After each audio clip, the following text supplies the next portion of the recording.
Apocalipse capítulo 3. Apocalipse capítulo 3. É o filho do Mauro que tem. Bom, meu irmão, passa. Apocalipse capítulo 3, vamos ler do 1 ao 6. Amém? Mesmo assentado, você que está em casa, pega esse momento para você ouvir aquilo que Deus tem falado. Eu sempre tenho dito, irmãos, quando nós oramos, quando nós cantamos, nós estamos nos expressando para Deus. Quando a palavra está sendo pregada, Deus está se expressando para nós. E nós podemos perdermos, às vezes, um minuto de desvio de pensamento, nós podemos perder uma promessa, uma profecia, uma palavra revelada ao teu coração, aquilo que você estava aguardando. Então esteja bem atento.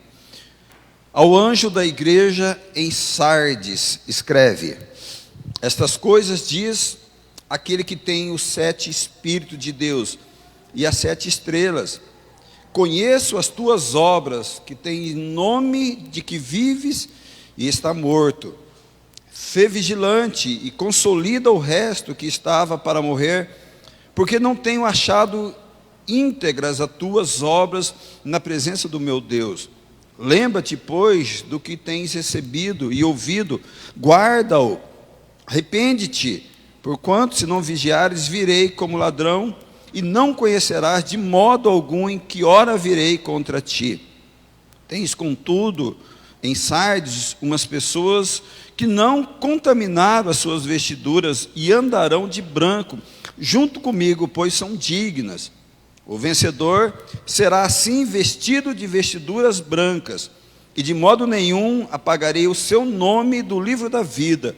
Pelo contrário, confessarei o seu nome diante de meu Pai e diante dos seus anjos. Quem tem ouvido, ouça o que o Espírito diz às igrejas. Amém? Feche os seus olhos, se você assim puder.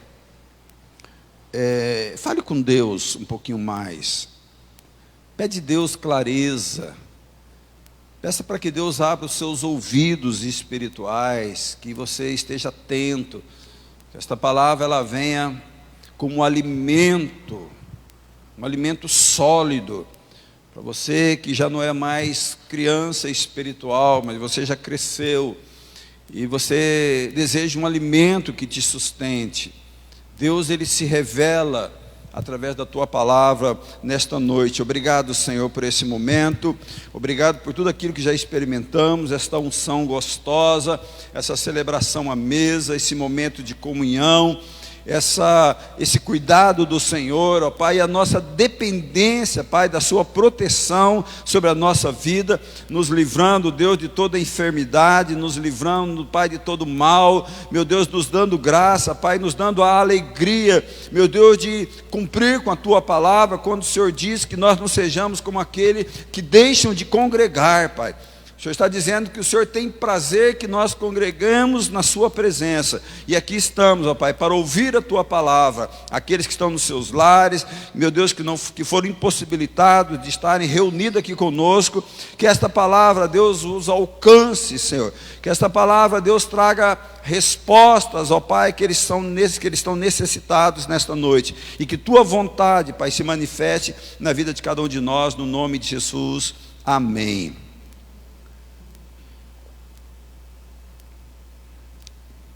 Irmãos, essa é a 5ª carta de uma sequência de 7 cartas que João escreve sob orientação do próprio Cristo.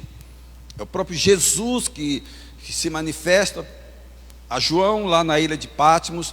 No capítulo 1 ele vai falar isso, né? Eu era aquele que estava vivo, morri, estou vivo novamente.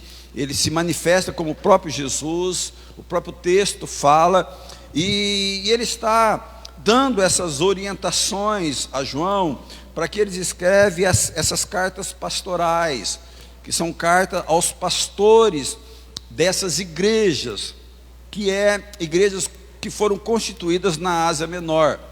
A maioria dessas igrejas, muitas delas abertas por Paulo, algumas pelo próprio João, e por sinal essas igrejas se perderam.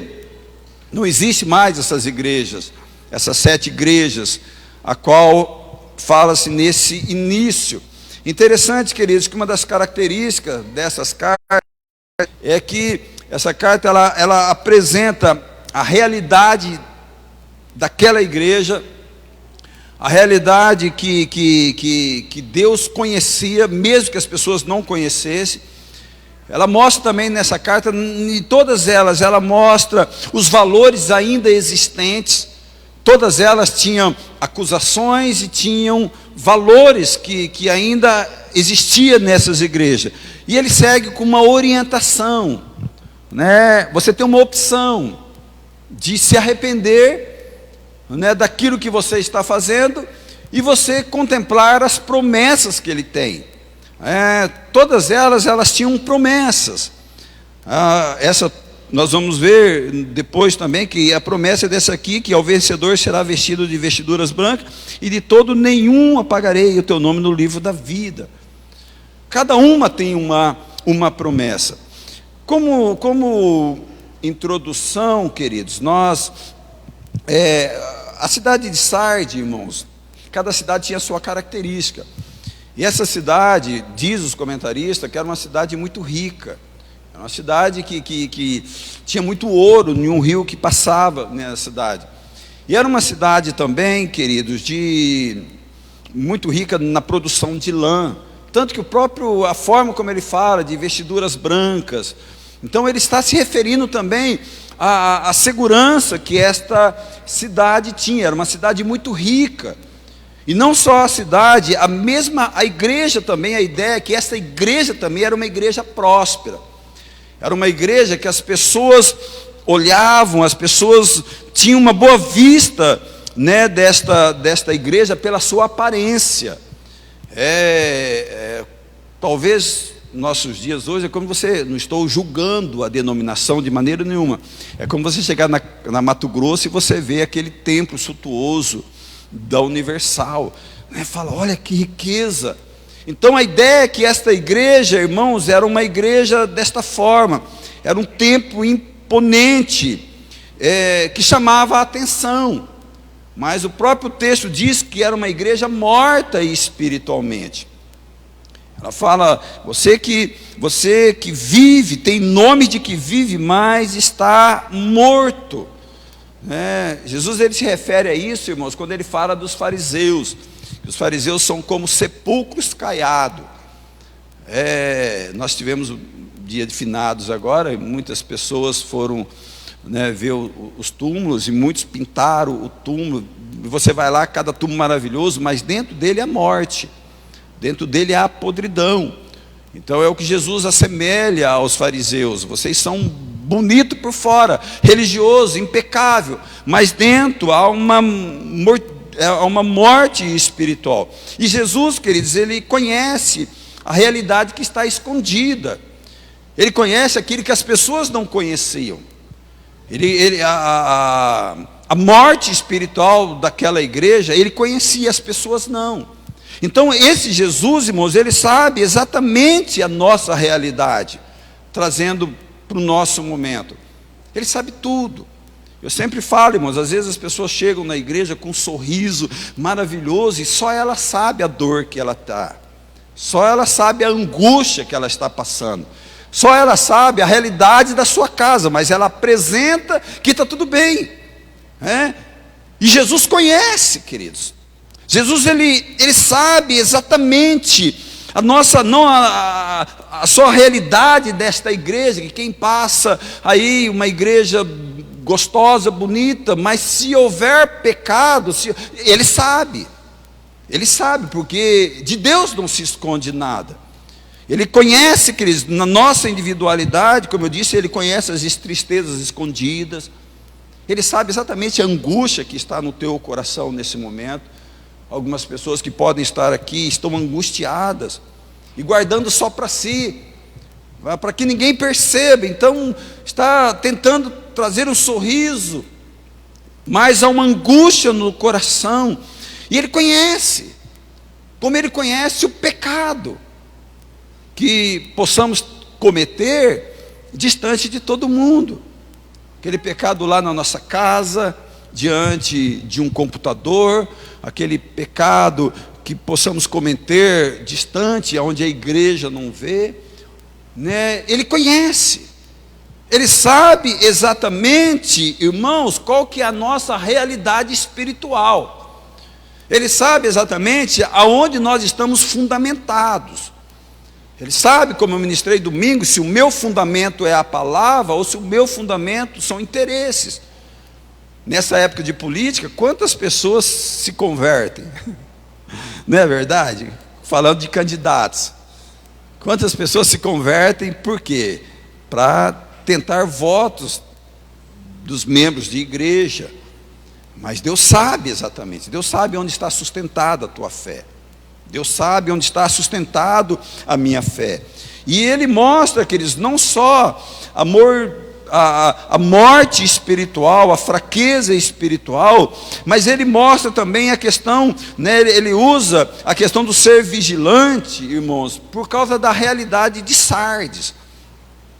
Sardes, irmãos, era uma cidade construída sobre os morros. Quem assistiu esses filmes da Idade Média, aqueles castelos, aquela cidade construídas em cima de morro, que você não tinha, era impenetrável, a própria geografia do local, ela tornava o ambiente impenetrável. Sabe aqueles filmes de Robin Hood e 300? Era mais ou menos assim, era uma cidade, irmãos, que ela era os muros, porque as próprias montanhas eram como proteção desta cidade. E diz os comentários, irmãos, que só tinha uma entrada, como que um corredor, e mesmo esse corredor era fortificado. Então essa cidade, irmãos, ela deixou de confiar em Deus. A confiança dele era a estrutura da própria cidade. E ele fala ser vigilante. Da mesma forma, irmãos, que essa cidade, alguém descobriu uma fraqueza, né? Diz os estudiosos que um grupo de pessoas escalaram aquelas montanhas, encontraram uma brecha na montanha e de alguma forma, irmãos, entraram na cidade, e essa cidade foi por 2 vezes invadida, uma delas pelo próprio Babilônio, diz os estudos. Então, ele estava falando da mesma maneira que essa cidade, vocês confiam na muralha, ser vigilante, porque nada é impenetrável. E ele estava falando para a igreja. Vocês confiam na sua religiosidade, vocês confiam na sua imponência, mas vocês precisam vigiar. Por quê? Porque o inimigo, irmãos, ele entra. O inimigo, ele entra. E ele fala, irmãos, das consequências. Ele fala para nós lembrarmos daquilo que tem recebido e ouvido, e guardar e arrepender. Irmãos, você que é membro daqui, você sabe, irmãos, que aquilo que nós temos ensinado, aquilo que nós temos pregado, irmãos, um dos meus temores, irmãos, é não pregar heresia. Por isso que eu falei no momento da oferta.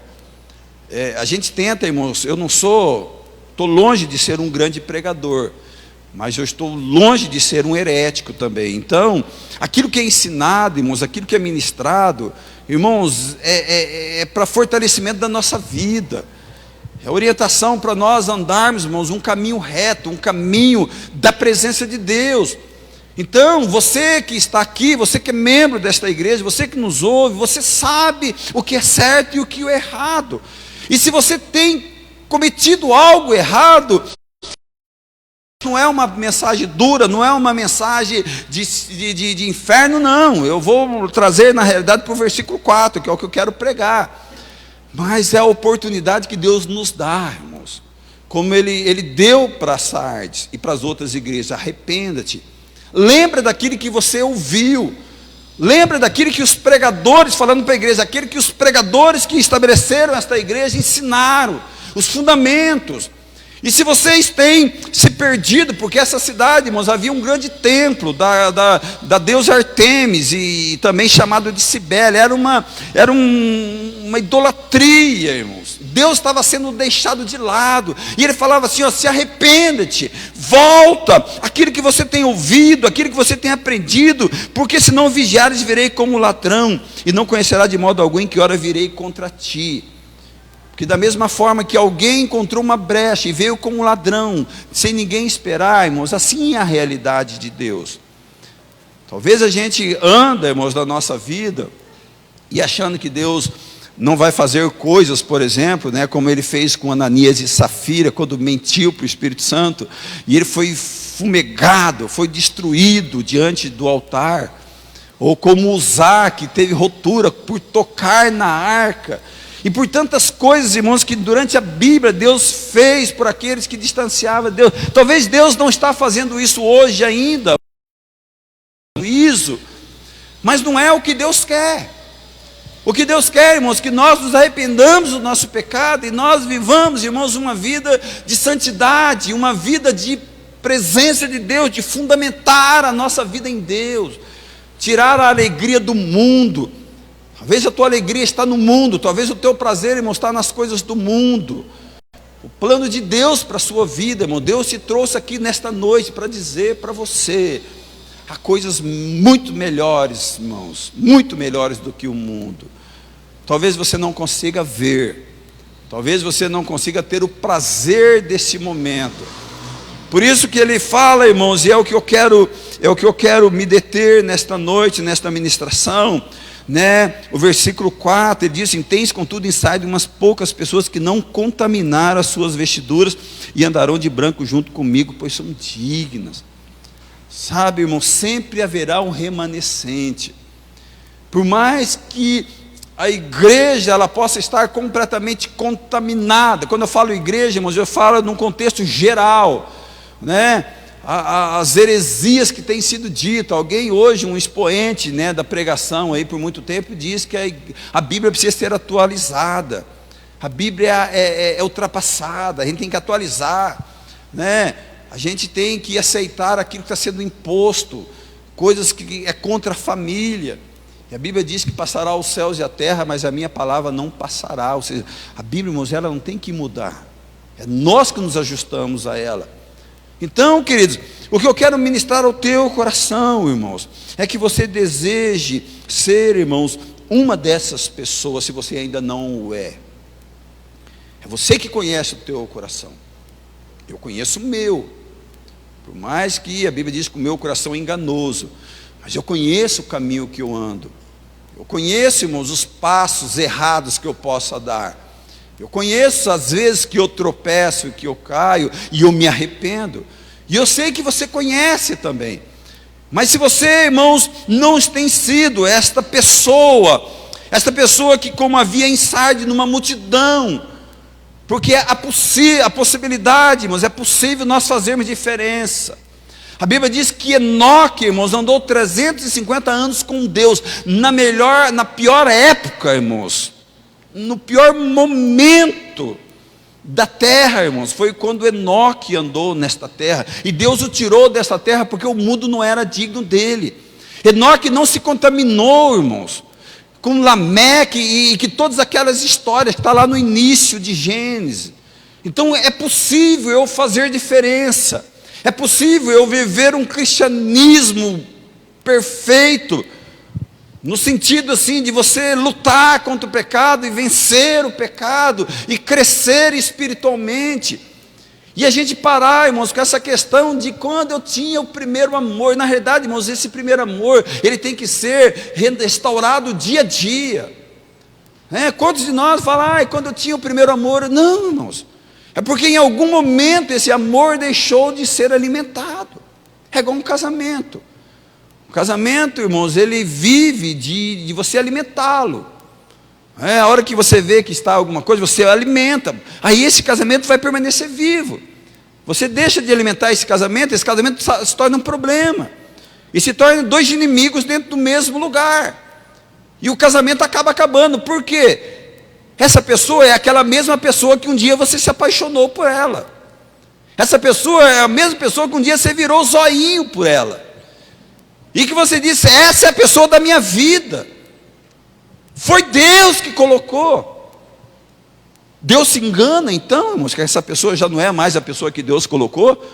Na realidade, fala, não, quem colocou foi o diabo, pastor, eu que não tive discernimento.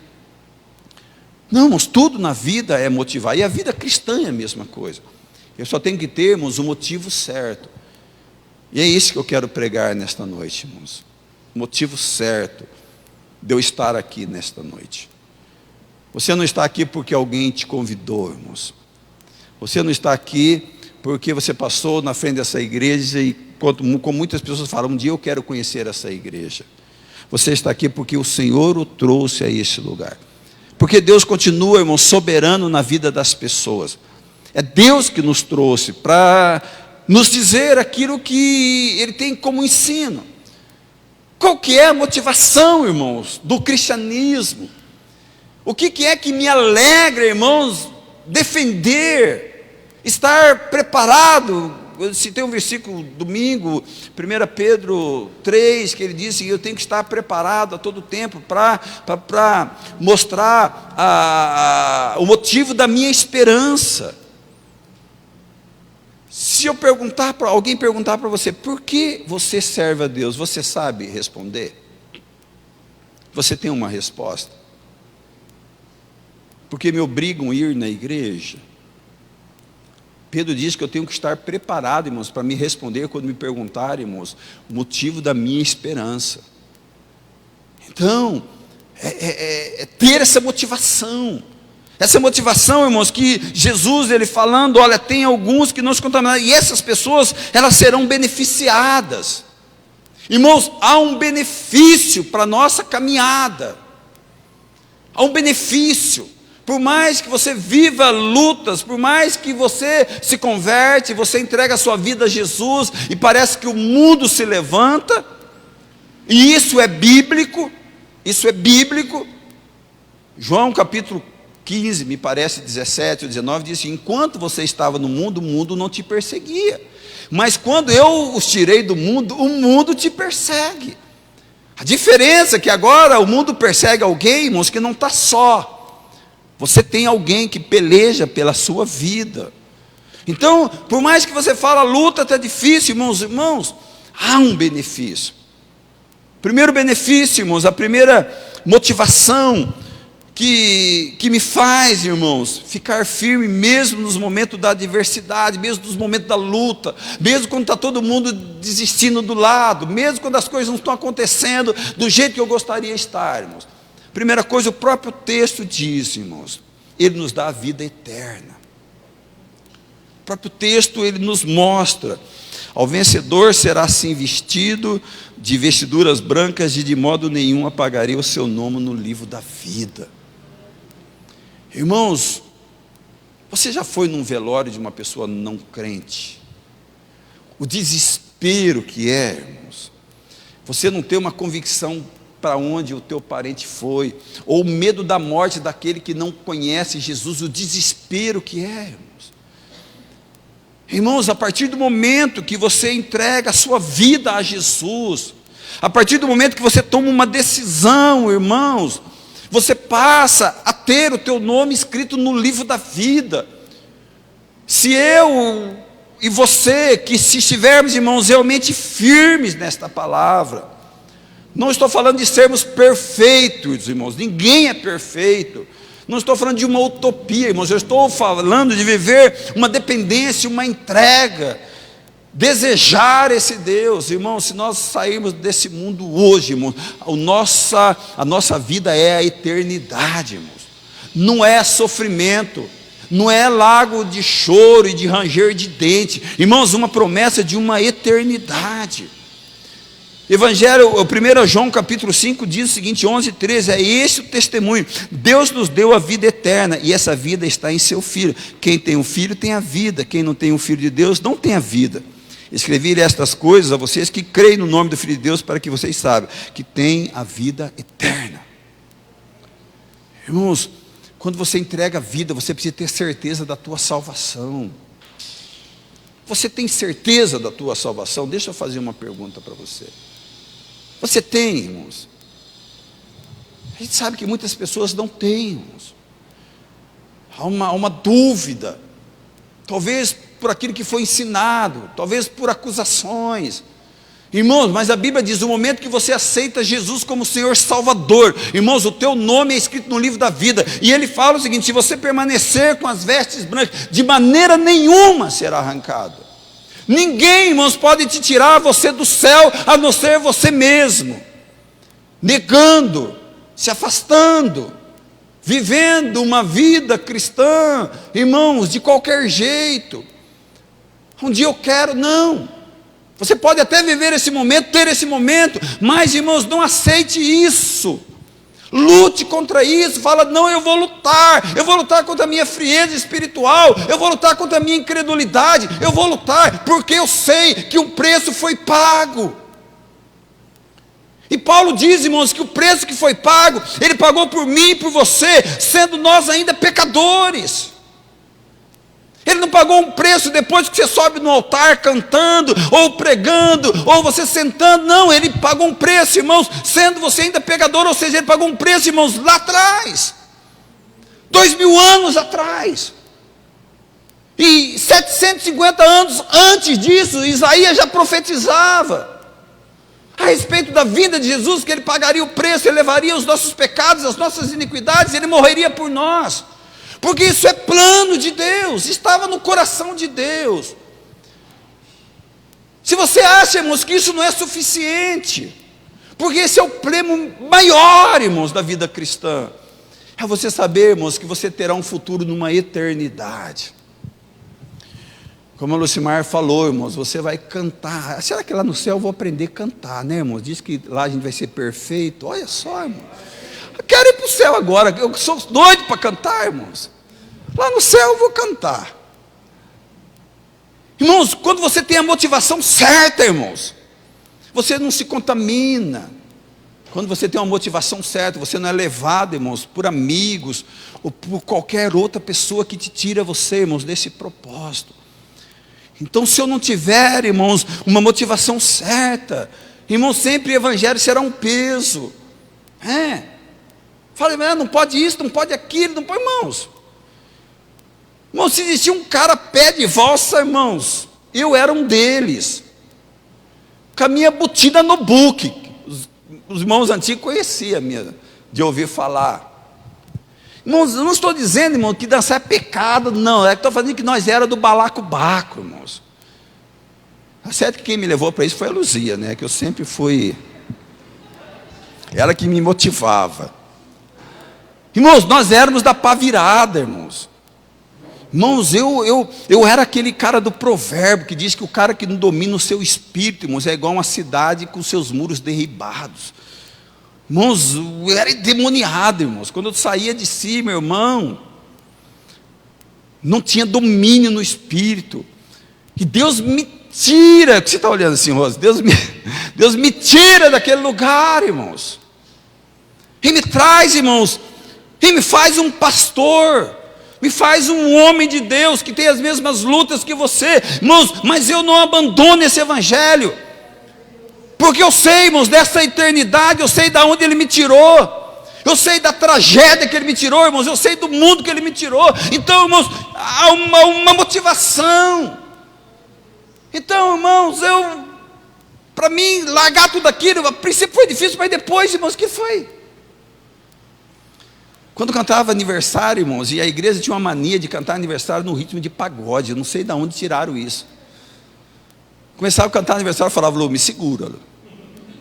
Me segura. Parabéns. Eu grudava os dedos na sola do sapato, assim, irmãos, porque senão eu saio no salão. Mas Deus me tirou aquele prazer, irmãos. Deus me tirou o prazer do vício.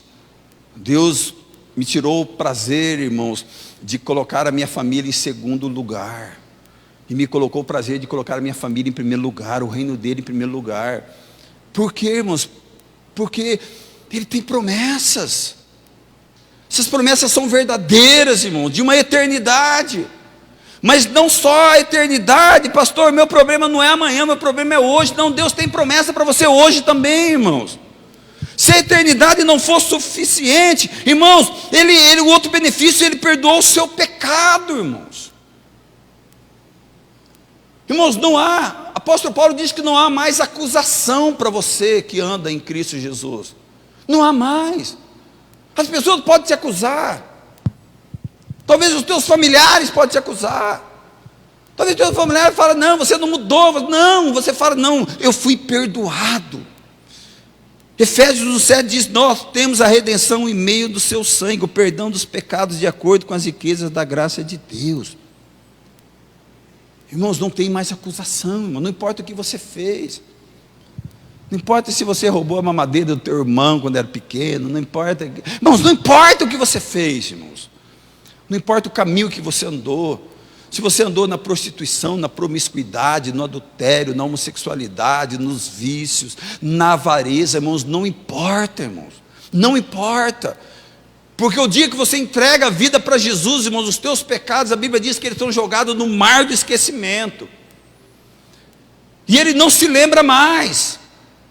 Ele não te olha você como um pecador, não, irmãos. Ele olha você como uma pessoa que foi remida de todos os seus pecados. Quando Deus olha, irmãos, do alto, Ele não vê o servo pecador, não, Ele vê sobre mim o sangue de Cristo. Olha isso, irmãos. Você tem a vida eterna, você tem os teus pecados perdoados. Irmãos, na sociedade, no mundo, é lógico que aquilo que você faz, você vai pagar. Se você mata alguém que mata o outro, irmãos, ele vai pagar o preço. O cara comete uma situação, irmãos, a consequência natural é a lei da semeadura. Mas na questão espiritual, irmãos, Deus, Ele perdoa o teu pecado. Ele pagou um preço, irmão. A Bíblia diz que Ele é o nosso advogado. Não só isso, irmãos, Ele te fez você um filho de Deus. Contudo, aos que receberam, aos que creram em seu nome, deu-lhes o direito de se tornarem filhos de Deus, os quais não nasceram por descendência natural, nem pela vontade da carne, nem pela vontade de algum homem, mas nasceram de Deus. Irmãos, essa é uma das maiores dificuldades da pessoa que se converte, irmãos, ele ter essa identidade de filho de Deus. Sabe por quê, irmãos? Porque nós vivemos, principalmente, irmãos, o nosso estado. Irmãos, eu vim do Paraná, irmãos, é completamente diferente de algumas realidades. Cada estado tem a sua realidade. E o Mato Grosso do Sul, irmãos, quando eu cheguei aqui, o meu patrão falou: sério do céu, isso aqui é a terra da apartação. Irmãos, Campo Grande foi por muito tempo a capital do divórcio no Brasil. Então, é uma região de orfandade, é uma região de filho sem pai, de conhecer pai. Então, como que você vai entender que você é filho de Deus se você nem conhece o pai? Se você tem um pai que o abandonou, um pai que te rejeitou, como que você vai entender que você é filho de Deus? Se você é ferido emocionalmente, irmãos, se você nunca teve um abraço, irmãos, eu nunca tive meu pai nunca me pegou no colo. A primeira criança que meu pai pegou no colo foi a Jéssica. Eu já tinha 30 anos, irmãos. Mas isso não me machuca, por quê? Porque eu me converti e Deus sarou as minhas feridas. Mas um filho que não tem um abraço de pai, um filho que não tem o amor de um pai, como que ele vai entender que ele é filho de Deus? Mas você é filho de Deus, queridos, em Cristo. Você é um filho de Deus, e esse Deus, irmão, jamais vai te abandonar, jamais vai te rejeitar.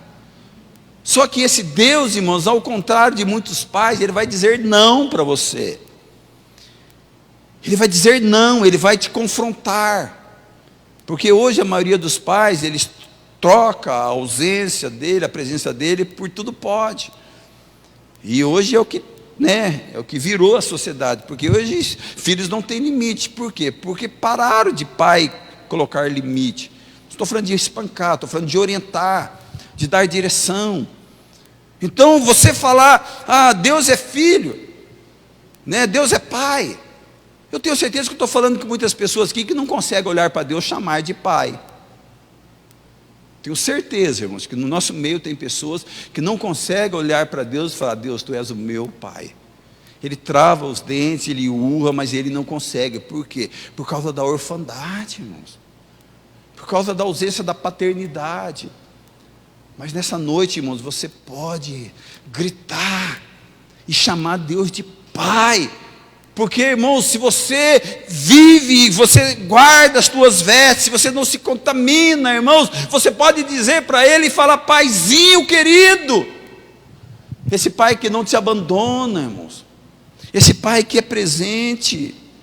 Você é incluído, irmãos, quando você recebe o Senhor Jesus como o Senhor da sua vida, você se torna filho de Deus. Você vive, irmãos, no cuidado e na dependência dEle. E esse Pai, irmãos, Ele dá coisas, irmãos. Esse Pai, Ele é abençoador. A Bíblia diz que aquilo que você pedir, Ele vai te dar, irmãos. Aquilo que você pedir em oração, crendo, Ele vai te dar. Claro que eu preciso entender esse versículo, partindo de um princípio que alguém que pede aquilo que Deus, que sabe que aquilo que Deus vai dar o melhor. Deus não vai te dar algo que vai contra a sua própria palavra. Um pastor de Ponta Porã falou: pastor do céu, o que me aconteceu essa semana? Eu tenho uma irmã da igreja que se converteu e o marido dela é matador, lá na fronteira. E eu fui na casa dela e falei: pastor, faz uma oração para mim que eu tenho um troço para resolver essa semana e eu preciso da proteção divina. Misericórdia. Agora, irmãos, Deus sabe também o desejo do teu coração. Ele sabe a tua necessidade e você pode pedir para Ele. Você pode pedir, Ele pode intervir em coisas que você acha que é impossível, irmãos, quando a tua confiança está nele, quando você vigia nele, quando os teus fundamentos é ele, irmãos, ele pode fazer coisas extraordinárias. Irmãos, Deus realiza sonhos. Irmãos, Deus realiza sonhos, Deus muda. Irmãos, eu era um cara, irmãos, imagina um cara tímido. Imagina um cara, irmãos, que não conseguia tomar café na mesa com alguém, que aquilo ali parece que o café estava pulando, que os pães estavam andando na mesa. Quem é tímido sabe o que é isso. E Deus vai mudando, Deus vai colocando, Deus vai dando sonhos, vai realizando e vai fazendo coisa. E hoje eu falo para uma multidão. E com a mesma intensidade, irmãos, quem vem nos cultos de quinta-feira sabe, tem às vezes culto de ter 5, 6 pessoas, eu prego com a mesma intensidade, irmãos, porque eu prego não para você, eu prego para Deus, e Deus me tirou daquele lugar, irmãos, porque Ele realizou sonhos. Agora, se Ele fez para mim, por que Ele não pode fazer para você, se Deus não tem filho preferido, irmãos? Você é filho de Deus, não perca essa realidade na sua vida, irmão. Se a motivação de uma eternidade não é suficiente, se a motivação, irmão, de você ter os seus pecados perdoados, e você não sentir mais acusação, mais aquele peso dos erros que você cometeu, se você, isso não é suficiente, se não é suficiente, irmão, você ser filho de Deus, e isso é a realidade, é a verdade, só você pode negar isso. Você tem outro benefício, irmãos, Ele entrou na sua vida e nunca mais o deixará. Irmãos, Hebreus diz que eu não te deixarei, jamais te abandonarei. Irmãos, esse Deus não vai te abandonar jamais, irmãos. Você pode até abandoná-lo, mas mesmo se você abandoná-lo, irmãos, como a passagem do filho pródigo, ele vai continuar olhando no horizonte, irmãos, a hora do teu retorno, e a hora do teu retorno, ele vai te abraçar com a mesma intensidade, que aquele pai abraçou aquele filho, quando aquele filho começou a colocar as suas justificativas: pai, eu pequei contra os céus, pequei contra a terra. Antes dele completar a frase, ele falou: vem cá, meu filhão, traga um anel, traga uma sandália, traga roupas novas, mata aquele bezerro cevado. Sabe, irmãos, porque Deus nunca perde os olhos de nós. Deus nunca abandona. Nós desistimos de pessoas, irmãos. Pais desistem de filhos, esposos desistem de esposas, esposa desiste de esposo, filhos desistem de pai, pastores até desistem de membros, irmãos. Eu ouvi ontem de uma pessoa que eu fui visitar, que o pastor falou para ela assim: eu não quero mais ser teu pastor. Eu falei: eu jamais diria uma coisa dessa. Jamais diria uma coisa dessa, desistir de uma alma. Quanto mais Deus, queridos. Quanto mais Deus. Quem sabe você se sente só. Quem sabe você se sente a pessoa mais inferior do mundo. A gente fala assim: ninguém me entende, eu estou sozinho. Irmãos, Deus te entende e Deus está acampado com os seus anjos ao redor de você. Deus se faz presente neste lugar. Irmãos, quantas outras motivações? Êxodo diz que Ele é o Deus que sara. Isaías diz que ele levou sobre si as suas dores e as suas enfermidades. Salmista diz que ele refrigera a tua alma.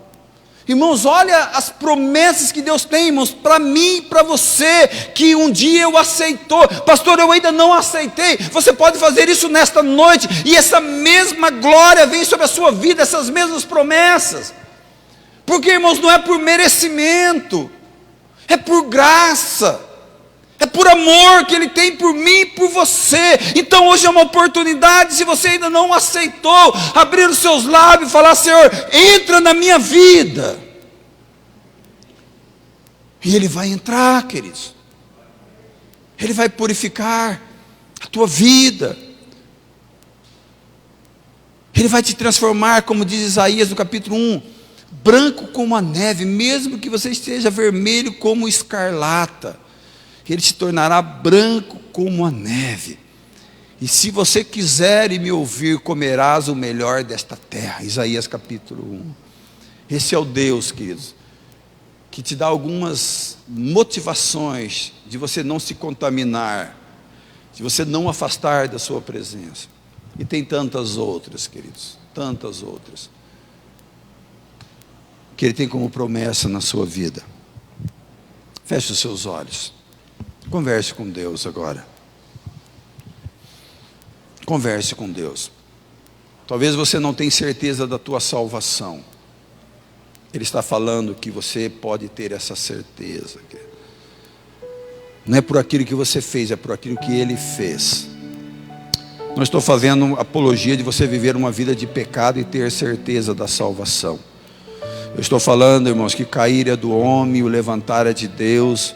Que você pode errar, mas se você se voltar a Ele, se você vigiar, e se você se arrepender, você lembrar daquilo que lhe foi ensinado,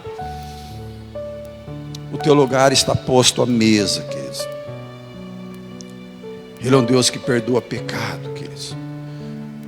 Irmãos, não deixa o inimigo te acusar mais por coisas que você fez lá atrás, irmãos. Talvez você mesmo se acuse. Quantas pessoas que não se arrependem e traz uma acusação por decisões que foram tomadas. Às vezes decisões até simples, mas aquilo ali gerou alguma consequência e ela não se arrepende. Ah, se eu não tivesse feito isso, não, irmãos. Deixa Deus escrever a tua história. Se Ele é capaz de te perdoar, irmãos, por que você não se perdoa? Não importa aquilo que possa ter acontecido, irmãos. Você precisa se perdoar, porque Ele te perdoou. Você precisa perdoar o outro, irmãos. Porque se você não perdoar o outro, você o aprisiona. E se você aprisiona alguém, você também se torna prisioneiro desta atitude. Sabe que você é filho de Deus, irmãos, não importa a tua história. Deus jamais, irmãos, vai te bater na cara. Deus jamais vai te chamar você de imprestável. Deus jamais falaria de você que você não vai dar em nada. Que o teu futuro é um futuro de tragédia, que você não tem valor nenhum, que você não presta e que quem chegar perto de você vai ser uma tragédia. Deus jamais vai dizer isso para você. Mas Ele vai dizer: tu és o meu filho amado. E Ele está com você, queridos. Talvez você fala naquela luta lá e você acha que não, Deus está lutando com você. Deus está pelejando, Ele é o teu refúgio, Ele é a tua fortaleza. Os seus anjos estão acampados ao redor, talvez você não está percebendo. Ele não vai te abandonar, queridos. Se isso não servir, irmãos, como motivação, irmãos, de você servir esse evangelho, irmãos, você precisa rever a sua fé. Irmão, jamais, eu não vou falar jamais, porque, como diz a Bíblia, diz que o cair é do homem, Irmãos, mas eu vou fazer de tudo, irmãos, para nunca mais voltar ao velho Célio. Até porque eu conheço o velho Célio. E eu sempre brinco com as pessoas, eu tenho medo de mim mesmo, sendo o velho Célio. Mas Deus me fez um novo Célio, como Ele fez um novo e uma nova. As coisas velhas se passaram, tudo se fez novo. Nós somos uma nova criatura em Cristo, por causa do amor dEle. Não é pelo teu dinheiro, não é pela tua beleza, não é pelo teu status, não é por aquilo que você faz por Ele. Por mais que eu tenha que fazer por Ele, por amor a Ele, mas é porque Ele nos amou primeiro. Coloque-se de pé no nome de Jesus. Glória a Deus. Glória a Deus. Obrigado, Senhor. Obrigado, Deus, porque nós éramos como Caim, viajantes errantes, nós não tínhamos direção, nós estávamos atolados no pecado, mas um dia o Senhor estendeu as suas mãos, nos tirou deste pecado e nos colocou sobre a rocha, Pai. E hoje nós nos alegramos, ó Pai, não na prepotência, não no orgulho, na soberba e na arrogância, Deus, em dizer que nós somos filhos e amados do Senhor. Eu sei para onde eu vou, Pai, após essa vida, e que esta igreja saiba para onde ela vai, Senhor. Ela vai para a eternidade contigo. Se o Senhor não vier nos buscar, nós iremos ao teu encontro, Pai, no dia que o Senhor chamar, Pai, para viver a alegria da eternidade, onde todas as dores desta terra cessarão, onde não haverá choro,